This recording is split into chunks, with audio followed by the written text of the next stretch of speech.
पर्यटकांवरती हा जीवघेणा हल्ला करण्यात आला। 13 पर्यटक जखमी आहेत, त्यात 5 जणांची प्रकृती चिंताजनक असल्याचं कळतंय। तर संतोष जगदाळे जे या दहशतवादी हल्ल्यामध्ये जखमी झालेले आहेत, त्यांची मुलगी आता आपल्या सोबत आहे।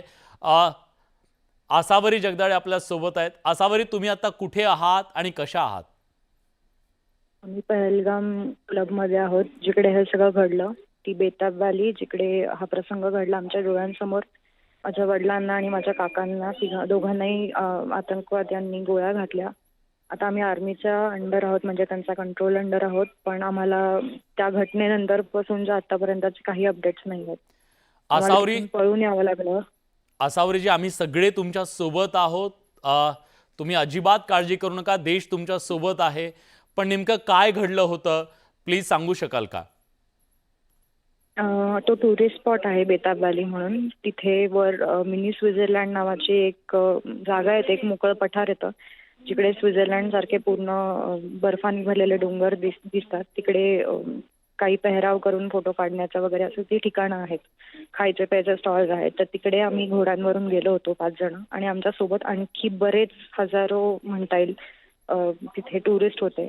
आणि अचानक फायरिंग सुरू झालं वरनं, आणि आम्हाला वाटलं की सिव्हिलियन्स म्हणजे त्यांचं काहीतरी आहे, पण अचानक म्हणजे पोलिसांच्या वेशात काही लोक मास्क लावून डायरेक्ट बंदुका घेऊन आले आणि त्यांनी धमकवायला सुरुवात केली। आणि ते आम्हाला असं म्हणाले की तुम्ही मोदींना डोक्यावर चढवून ठेवलंय, तुमच्यामुळे मोदी मोठे झालेत आणि तुम्ही आम्हाला बदनाम केलंय, आमचं मजहब तुम्ही खराब करताय, तुमच्या या हिंदू लोकांमुळे आमच्या मजहबला म्हणजे खराब होत चाललंय, आमचं नाव खराब होतंय। तुम्ही अशी बदनामी केली की आम्ही तुमच्या मुलांना आणि म्हणजे स्त्रियांना मारतो, आम्ही मारलंय का तुम्हाला?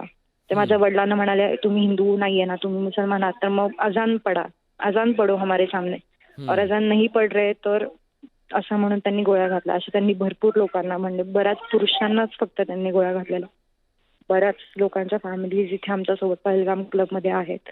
आता आम्हाला इथे मिनिस्टर भेटायला आले होते, पण आम्हाला अपडेट्स काहीच नाही मिळत आहेत या सगळ्याचं। म्हणजे आम्ही इथनं खूप प्रयत्न करतोय, आणि आता आम्हाला इथे सगळ्यांना प्रचंड भीती वाटायला लागली। म्हणजे कुठून काय होईल सांगू शकत नाही, अशी परिस्थिती इथे निर्माण आहे। आसावरीजी, सगळीकडे जिकडे आर्मी असते तिथे प्रत्येक ठिकाणी नाक्यावर चेकपोस्ट आहेत, पण जिथे गरज होती तिथे आम्हाला मदतीला आवाज द्यायलाही कुणीच नाही होतं। ना इथले पोलीस होते, ना मिलिटरी होती, ना कोणी।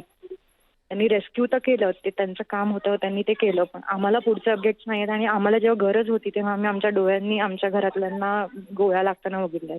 कितीतरी लहान मुलं, कितीतरी स्त्रिया, कितीतरी वयाने वयस्कर असणारी लोक तिथे होती, त्यातल्या बऱ्याच जणांना त्यांनी गोळ्या घातलेल्या आहेत।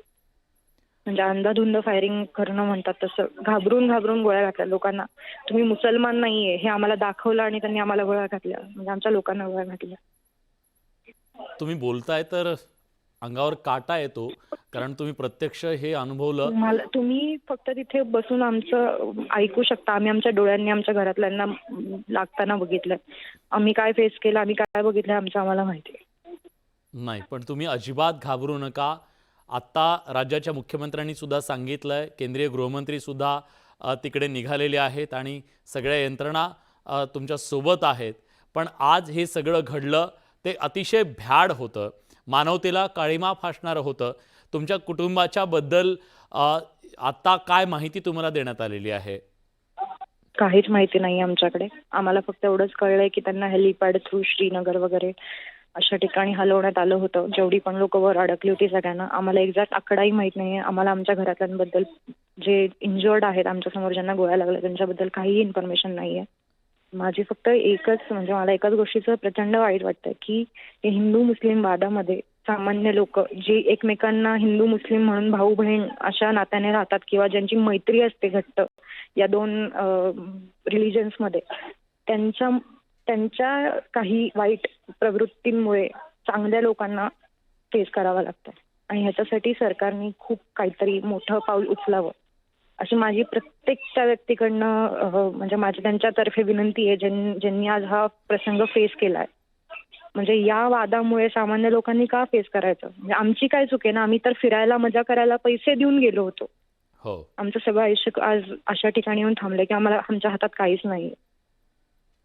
नाही, मी तुमची भावना समजू शकतो. आम्ही सगळेजण आणि आम्हाला लवकरात लवकर आमच्या फॅमिली सकट जे लोक इंजर्ड आहेत त्यांच्या सकट आम्हाला लवकरात लवकर आमच्या घरी पोहोचवण्यात यावं एवढीच माझी सरकारकडे विनंती आहे. नक्की त्याच्यात आणि कुठलंही पॉलिटिक्स हां, आडवे हां. येऊन पॉलिटिकल गोष्टींसाठी किंवा फेमसाठी न्यूज मोठी व्हावी यासाठी तुम्ही प्लीज आमच्या भावनांसोबत खेळू नका. आमची परिस्थिती समजा, आम्ही आता काय सिच्युएशन मध्ये आहे ते समजा आणि आम्हाला प्लीज लवकरात लवकर इथनं सुखरूपपणे पोहोचवा आमच्या घरी. तुम्ही आमच्या अजिबात काळजी फॅमिलीकडे करू पोहोचवा. नका, तुम्ही घाबरू नका. राज्याच्या मुख्यमंत्र्यांपर्यंत, पूर्ण सरकारपर्यंत ही माहिती आम्ही पोहोचवतोय आणि सातत्यानं तुमच्यापर्यंत मदत लवकरात लवकर कशी पोहोचेल या दृष्टीने सुद्धा आम्ही प्रयत्न करतोय. मुतासिर, Thank you. तुम्ही सोबत राहाच. फक्त एक सांगा, साधारण किती जण जखमी झालेले असतील, किती जणांवरती नाही सांगू हल्ला? शकणार मॅम, आम्हाला काही अंदाज नाहीये. ठीक आहे. खूप धन्यवाद, तुम्ही उजेटी लोकमतशी बोललात त्याबद्दल आणि काळजी घ्या.